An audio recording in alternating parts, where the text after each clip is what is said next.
I'd like to welcome each one of you to our devotional study today. We are in Hebrews chapter 2. If you've been logging on to any of these devotionals at all, you know that the theme of the book of Hebrews is the superiority of Jesus Christ. And you know that the overall theme of the book is that Christ is better than absolutely anything or anyone that we can compare him to. In Hebrews chapter 2, we've been learning that Christ is better than the angels. And we saw in the first 4 verses of this chapter that he is better than the angels because he is the one who brought salvation. It is not the angels who brought salvation. It is not angels who can experience salvation. Unlike we are able to sing, "Redeemed, how I love to proclaim it." The angels are not able to do that. So Christ is better because he brought salvation, but also he is better because he is the one that is going to rule over the Messianic kingdom. Notice in Hebrews chapter 2, and let's read verses 5 through 9. It says, "For unto the angels hath he not put in subjection the world to come, whereof we speak. But one in a certain place testified, saying, What is man, that thou art mindful of him, or the son of man, that thou visitest him? Thou madest him a little lower than the angels, thou crownest him with glory and honor, and didst set him over the works of thy hands. Thou hast put all things in subjection under his feet. But in that he put all things in subjection under him, he left nothing that is not put under him. But now we see not yet all things put under him. But we see Jesus, who was made a little lower than the angels for the suffering of death, crowned with glory and honor, that by the grace of God should taste death, that he by the grace of God should taste death for every man." So as we come into these verses, we see that Christ is better than the angels because he will rule over the Messianic kingdom. Neither angels nor men can rule. They are not in the place that they are worthy of ruling. As a matter of fact, verse 5 says that angels were not made to rule. It says there, "For unto the angels hath he not put in subjection the world to come, whereof we speak." Now, we know at one time that Satan tried to rule. It was his desire to rule. And when he tried to rule, that he sinned by doing so. Keep your finger in Hebrews 2 and come back to Ezekiel chapter 28. We'll see this in Ezekiel chapter 28. And we'll pick it up in verse 13. And it says there, "Thou hast been in Eden, the garden of God. Every precious stone was thy covering, the sardius, the topaz, the diamond, the beryl, the onyx, the jasper, the sapphire, the emerald, the carbuncle, and gold. The workmanship of thy tabrets and of thy pipes was prepared in thee in the day that thou wast created. Thou art the anointed cherub that covereth, and I have set thee so. Thou wast upon the holy mountain of God. Thou hast walked up and down in the midst of the stones of fire. Thou wast perfect in thy ways, from the day that thou wast created until iniquity was found in thee. By the multitude of thy merchandise they have filled the midst of thee with violence, and thou hast sinned.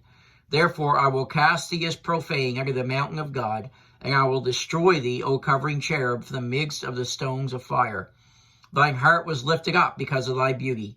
Thou hast corrupted thy wisdom by reason of thy brightness. I will cast thee to the earth. I will lay thee before kings, that they may behold thee.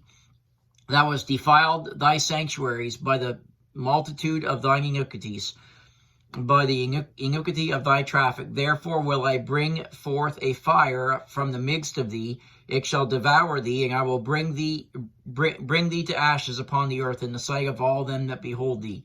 All they that know thee among the people shall be astonished at thee. Thou shalt be a terror, and never shalt thou be any more."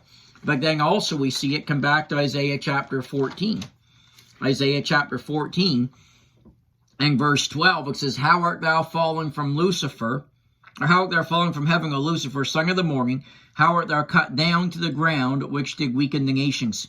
For thou hast said in thine heart, I will ascend into heaven. I will exalt my throne above the stars of God. I will sit also upon the mount of thy congregation in the sides of the north. I will ascend above the heights of the clouds. I will be like the Most High." So we see that Satan tried to rule. He tried to take God's place. He tried to take God's throne. He sinned by doing so, and now Satan is a usurper of power as the prince of the power of the air. The Bible teaches us that in Ephesians chapter 2 And in verse 2, wherein in time past ye walked according to the course of this world, according to the prince of the power of the air, the spirit that now worketh in the children of disobedience. And then in Ephesians 6:12, it says, for we wrestle not against flesh and blood, but against principalities, against powers, against the rulers of the darkness of this world, against spiritual wickedness in high places. So Satan tried to rule, and he sinned by doing so. Adam lost his dominion through sin. That's what verses 6 through 8 of Hebrews chapter 2 tell us. You know, the angels were amazed that God was even mindful of man. Notice in verse 6, it says, but one in a certain place testified, saying, what is man that thou art mindful of him, or the son of man that thou visitest him? So, you know, angels were really amazed even that God was even mindful of man. You know, when we stop and we think about who we are in light of who God is, it truly is amazing that God has any desire to fellowship with us and to do business with us, so to speak. And as you think about the angels being amazed that God was mindful of man, I encourage you to also, with that verse, Hebrews 2:6, read Psalm 8, verses 4 through 6, and compare what David had to say as he thought about his relationship with God. You see, man was made a glorious and a wonderful being when God created him. It says in verse 7, thou madest him a little lower than the angels, thou crownest him with glory and honor, and didst set him over the works of thy hands. So there we see the position that mankind had by creation, and that God had put all things under him in subjection under his feet. Notice verse 8. Thou hast put all things in subjection under his feet, for in that he put all in subjection under him, he left nothing that is not put under him. But now we see not yet all things put under him. So as a cross-reference to that, come back to Genesis chapter 1, where you see all things put under man. Genesis chapter 1, and let's pick it up in verse 26. And God said, let us make man in our image, after our likeness, and let them have dominion over the fish of the sea, over the fowls of the air, over the cattle, and over all the earth, and over every creeping thing that creepeth upon the earth. So God created man in his own image. In the image of God created he him. Male and female created he them, and God blessed them. And God said unto them, be fruitful and multiply, and replenish the earth, and subdue it, and have dominion over the fish of the sea, and over the fowl of the air, and over every living thing that moveth upon the earth. So there we see that God put all things in subjection under man. But yet all things are not under man now, and that is because of his sin. Notice in verse 8. It says, thou hast put all things in subjection under his feet. For in that he put all things in subjection unto him, he left nothing that is not put under him. But now you see not yet all things put under him. You say, what happened? Well, it was sin is what happened. Sin came into the world. Notice in Genesis chapter 3, verse 6, it says, and when the woman saw that the tree was good for food, and that it was pleasant to the eyes, and a tree to be desired to be looked upon, she took of the fruit thereof, and did eat, and gave also to her husband with her, and he did eat. So there we see she was tempted with the lust of the flesh, the lust of the eyes, of the pride of life, and that she deliberately disobeyed God.